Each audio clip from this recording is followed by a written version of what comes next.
Everyone, welcome to my YouTube channel commerce with Gungun. तो आज हम बिजनेस स्टडीज के चैप्टर नंबर 6 को पढ़ने वाले हैं, जिसका नाम है नियुक्तिकरण यानी स्टाफिंग। तो आई होप आपने इससे पहले वाले चैप्टर्स के सारे वन शॉट देख लिए होंगे और आपको ये सारे लेक्चर्स पसंद आ रहे होंगे और आपको सारा रिविजन कंप्लीट हो रहा होगा। तो आज इस चैप्टर नंबर 6 को वन शॉट को करते हैं। तो लेट्स गेट स्टार्टेड। पहले हम जानते हैं नियुक्तिकरण का अर्थ क्या होता है। आपके एग्जाम में नियुक्तिकरण या प्लानिंग का मीनिंग पूछा जा सकता है, तो आपको कैसे लिखना है। सरल शब्दों में नियुक्तिकरण का अर्थ लोगों को कार्यरत करना है।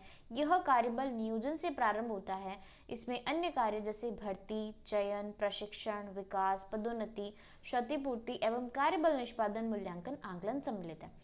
यानी कि हमने प्लानिंग कर ली कि कैसे क्या करना है, फिर संगठन यानी कि हमने ऑर्गेनाइज कर लिए चीज़ों को कि किसको कैसे काम करना है, क्या क्या काम करने हैं वो। अब हमें उस काम को करने के लिए लोग चाहिए, तो लोगों की नियुक्ति करने के लिए हम नियुक्तिकरण प्रक्रिया का उपयोग करते हैं। नियुक्तिकरण मुख्य रूप से सही समय पर सही स्थिति के लिए सही व्यक्ति को सही योग्यता के साथ खोजने से संबंधित है। यानी कि फाइंडिंग द राइट पर्सन, यानी कि हमें एक अच्छा राइट पर्सन ढूंढना है for the right job, having right qualification at the right time, यानी सही समय पर। फिर आता है नियुक्तिकरण की आवश्यकता तथा महत्व। तो नियुक्तिकरण की हमें आवश्यकता क्यों पड़ी? योग्य कर्मचारियों को खोजने एवं प्राप्त करने में सहायक होता है। उच्च निष्पादन में सहायक, यानी कि परफॉर्मेंस को और बढ़िया करने में सहायक होता है। उपक्रम की निरंतर दीर्घ आयु एवं विकास में सहायक, यानी कि हमारी जो कंपनी है वो लंबे समय तक चल सके और उसकी ग्रोथ हो, तो उसके लिए सहायक होता है। मानव संसाधन के अनुकूलतम उपयोग में सहायक, यानी कि ज़्यादा कर्मचारी भी ना हो हमारे कंपनी में और ज़्यादा कम भी ना हो, तो अनुकूलतम उपयोग का सहायक होता है। कर्मचारियों की कार्य संतुष्टि एवं मनोबल में सहायक, यानी कि कर्मचारियों का मोटिवेशन बना रहता है नियुक्तिकरण से। फिर आता है मानव संसाधन प्रबंध का क्रम विकास, यानी मानव संसाधन तक हम कैसे पहुंचे। तो पहले था श्रम संबंध अधिकारी, यानी कि ये जो आपका श्रम संबंध अधिकारी है वो हमारी जो औद्योगिक क्रांति है उसके दौरान आया, जिसमें जो मालिक है और जो श्रमिक है उनके बीच में कड़ी के रूप में काम करे, वो है श्रम संबंध अधिकारी।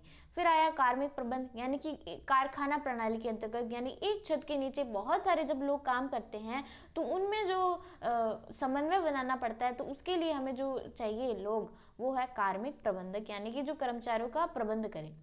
फिर आता है जब अभी चल रहा है हमारा मानव संसाधन प्रबंधक, यानी कि HR department, human resources department जो है, जो कि कर्मचारियों की सैलरी कितनी देनी है, उनका प्रशिक्षण कैसे करना है, उनको नियुक्तिकरण कैसे करनी है, तो वो सारी चीज़ें कौन देखता है? मानव संसाधन प्रबंधक देखता है। फिर हमारा पॉइंट आता है नियुक्तिकरण प्रक्रिया, यानी कि स्टाफिंग प्रोसेस क्या होता है। तो पहला हमारा है मानव शक्ति आवश्यकताओं का आकलन। इसमें हमारे दो पॉइंट्स आते हैं, कार्य भार विश्लेषण और कार्य बल विश्लेषण।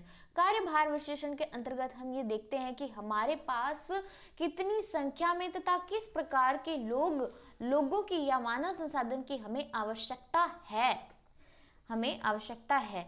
और कार्य बल विश्लेषण के अंतर्गत हम ये देखते हैं कि कितनी संख्या में तक किस प्रकार के लोग हमारे पास उपलब्ध है, यानी मानव संसाधन उपलब्ध है, यानी हमारी कंपनी में कितने लोग अभी उपलब्ध हैं और हमें कितने और चाहिए, इसका हम अध्ययन इसके अंदर करते हैं। फिर आता है भर्ती हमारी एक सकारात्मक प्रक्रिया है, जिसमें हम लोगों को भर्ती करते हैं आंतरिक स्रोत से या बाह्य स्रोत से। आंतरिक स्रोत से स्थानांतरण है, पदोन्नति है उसके हिसाब से, और बाह्य स्रोत जैसे कि हमारे प्रत्यक्ष भर्ती हो गई या विश्वविद्यालय से भर्ती होगी, तो ये हमारे बाह्य हो जाते हैं। फिर आता है चयन, जो कि एक सकारात्मक प्रक्रिया है, जिसमें हम लोगों का चयन करते हैं, उनके टेस्ट लेते हैं, बौद्धिक टेस्ट है या कौशल टेस्ट है, ये हम टेस्ट लेके उनका चयन करते हैं। फिर अनुस्थापन तथा अभिविन्यास, जब उसका चयन हो जाता है तो अनुस्थापन यानी कि प्लेसमेंट, और अभिविन्यास यानी कि ओरिएंटेशन। अभिविन्यास का मतलब होता है कि जो जिस व्यक्ति का चयन हुआ है उसको हम हमारी जो कंपनी है उससे परिचित करवाते हैं, लोगों से मिलवाते हैं और हमारे जो कंपनी के नियम कायदे हैं उनको बताते हैं। तो ये अभिविन्यास ओरिएंटेशन, यानी कि एक तरह से कंपनी का ओवरव्यू देना या उनको कंपनी की पहचान कराना। फिर आता है अनुस्थापन प्लेसमेंट। अब वो जो व्यक्ति है जिसकी जॉब लगी है, तो वो क्या करेगा? उस काम को संभालेगा, तो वो अनुस्थापन यानी प्लेसमेंट। फिर आता है प्रशिक्षण तथा विकास, ट्रेनिंग देते हैं और विकास करते हैं। निष्पादन मूल्यांकन, अब ये यहाँ तक जिस व्यक्ति के लिए है, यहाँ तक चरण उस व्यक्ति के लिए जिसके कंपनी में HR डिपार्टमेंट होता है। और मान लो कोई छोटी कंपनी है या जिसमें HR डिपार्टमेंट मानव संसाधन विभाग के बिना फर्मों के लिए 3 और कदम होंगे, वो ये होगा। जहाँ पर HR डिपार्टमेंट नहीं है तो वहाँ पर 3 और कदम है, निष्पादन मूल्यांकन। यानी कि हम यहाँ पे देखते हैं कि कर्मचारी को जो काम दिया गया है उसका परफॉर्मेंस ठीक चल रहा है या नहीं।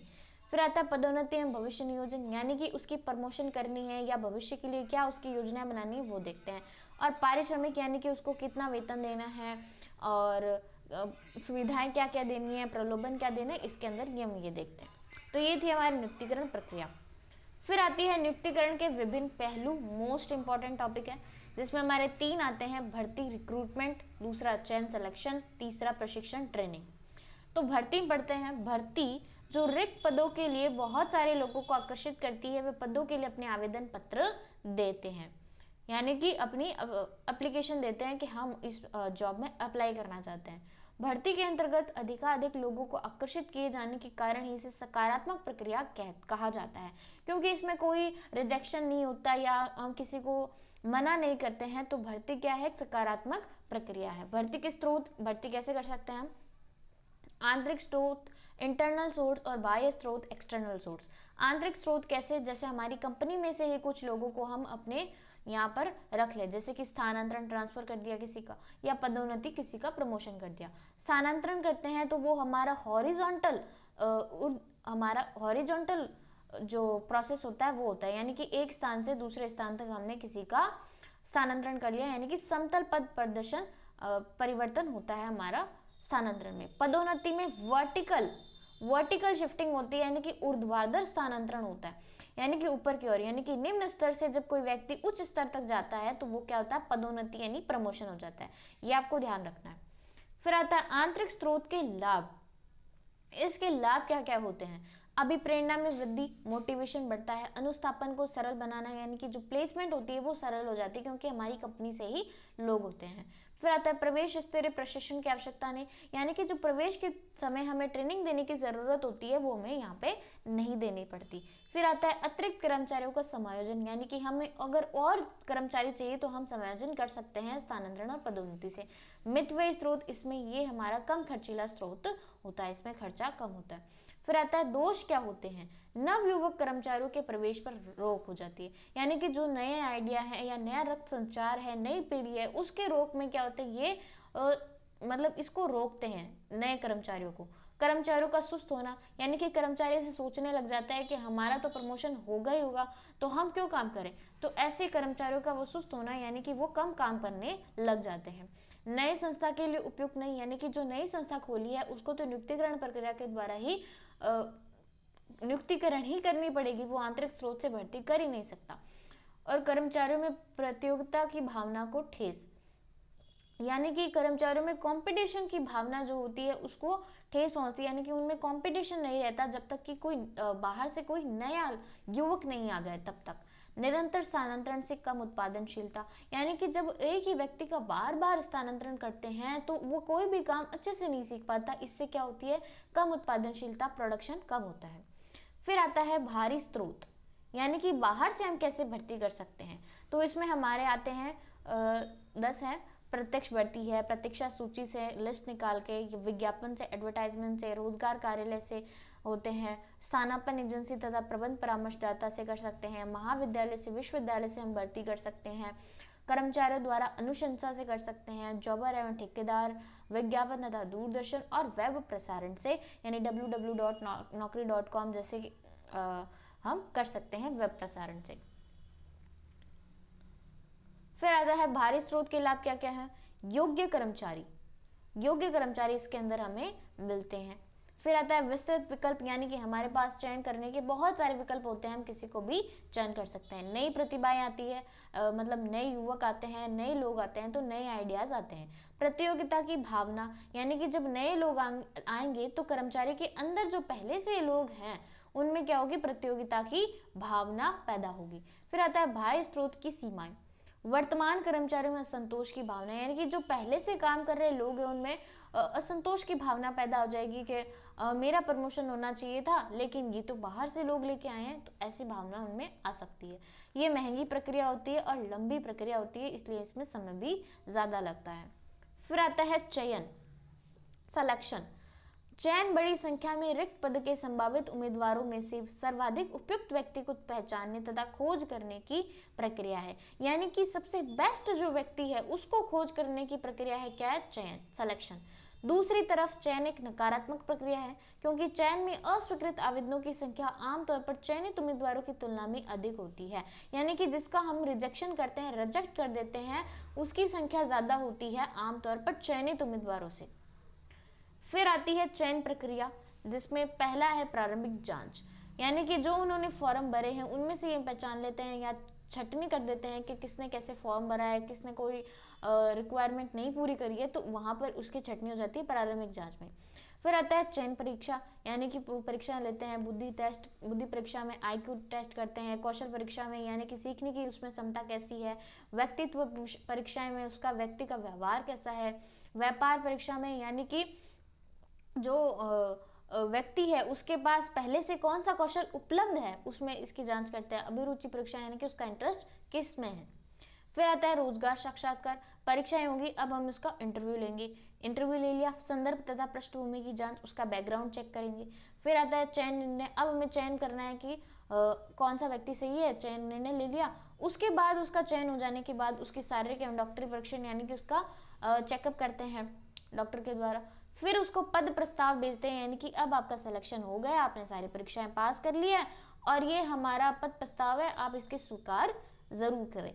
फिर अगर वो व्यक्ति रोजगार समझौता यानी कि उस पद प्रस्ताव को स्वीकार कर लेता है तो वो वहाँ पे आकर जॉब करने लग जाता है, रोजगार समझौता उसका हो जाता है, यानी कि जो कंपनी और जो व्यक्ति है उसके बीच में रोजगार समझौता हो जाता है। फिर आता है प्रशिक्षण एवं विकास, ट्रेनिंग एंड डेवलपमेंट। तो ट्रेनिंग और डेवलपमेंट दोनों अलग अलग चीजें हैं। ट्रेनिंग क्या होती है, प्रशिक्षण से तात्पर्य किसी विशेष कार्य को करने के लिए कर्मचारी के ज्ञान, कौशल और क्षमताओं को बढ़ाने की प्रक्रिया से है।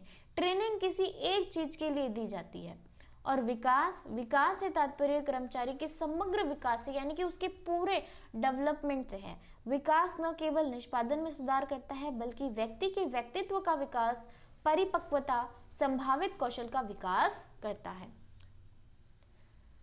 फिर आता है प्रशिक्षण से संगठन को महत्व या लाभ क्या क्या होते हैं। व्यवस्थित सीखना यानी कि कर्मचारी इससे अच्छे से सीख सकता है प्रशिक्षण से। बढ़ती हुई उत्पादकता, जब कर्मचारियों को ट्रेनिंग दी जाती है तो उनको कैसे मशीन चलानी है, कैसे काम करना है, तो ये पता चल जाता है, तो हमारा प्रोडक्शन ऑटोमेटिक ही बढ़ता है। फिर आता है भविष्य प्रबंधक तैयार, यानी कि उनके सामने हम नई नई चुनौतियां रखते हैं, उनको चुनौतियों से लड़ना सिखाते हैं, तो हमारे जो भविष्य के लिए प्रबंधक है वो तैयार हो जाते हैं। फिर आता है कर्मचारियों का मनोबल बढ़ाए, इससे क्या बढ़ता है, कर्मचारियों को मोटिवेशन मिलता है कि हमें कुछ नया सीखने को मिल रहा है, हम और भी अच्छा कर सकते हैं, ऐसे। फिर आता है तेजी से बदलते परिवेश के लिए बेहतर प्रक्रिया, यानी कि जिस प्रकार से समय बदल रहा है तो उसके हिसाब से उनको तैयार किया जाता है, तो प्रशिक्षण से ये संभव होता है। फिर आता है प्रशिक्षण तथा विकास से कर्मचारियों को लाभ कैसे मिलता है। तो कार्य कुशलता एवं कार्य क्षमता में, यानी कि उनकी कार्य कुशलता करने की क्षमता में वृद्धि होती है काम को करने की।